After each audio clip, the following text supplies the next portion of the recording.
Au cours de la vie embryonnaire, un stock de cellules appelé ovocytes se forme dans l'ovaire.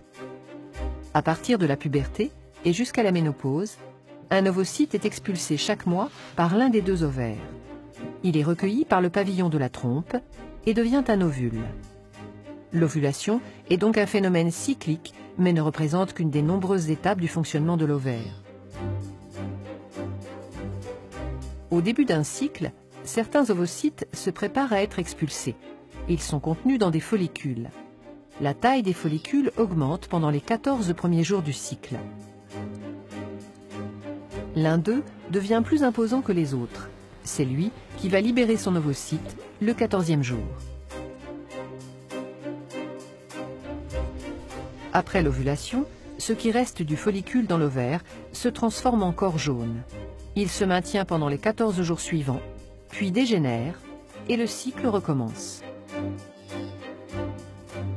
Pendant ce cycle ovarien, un autre organe change d'aspect, c'est l'utérus. Pendant les 5 premiers jours du cycle, sa muqueuse est évacuée.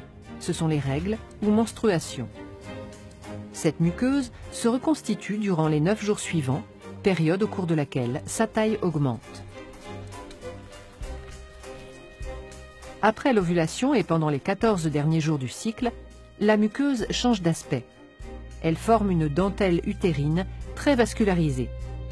Ces transformations la rendent apte à recevoir un embryon au cas où un rapport sexuel non protégé s'est déroulé, donnant lieu à une fécondation entre l'ovule et un spermatozoïde.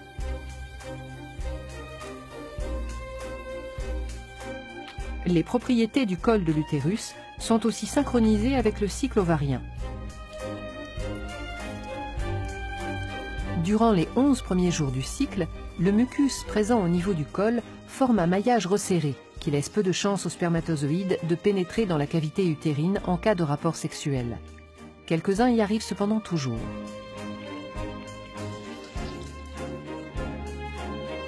Dans les quelques jours autour de l'ovulation, du 12e au 16e jour environ, ce maillage se relâche. On dit que le mucus, ou glaire cervicale, devient filant. Il laisse passer les spermatozoïdes beaucoup plus facilement.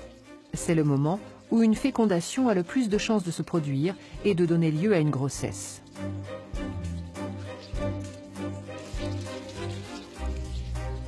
En fin de cycle, le maillage se resserre et la cavité utérine est à nouveau moins accessible. Le synchronisme des cycles ovariens et utérins ne doit rien au hasard. L'ovaire, au cours du cycle, sécrète en plus ou moins grande quantité 2 hormones dans le sang qui vont agir sur l'utérus, les œstrogènes et la progestérone.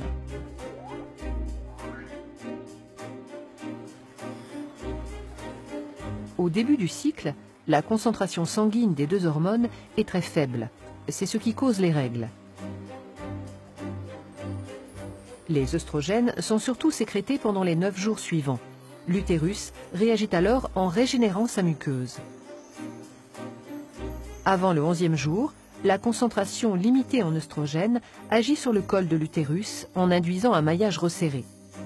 Après le 11e jour, la concentration en œstrogènes atteint un seuil qui entraîne le relâchement du maillage de la glaire. Elle devient filante. Après l'ovulation, 14e jour, c'est surtout la progestérone qui est sécrétée.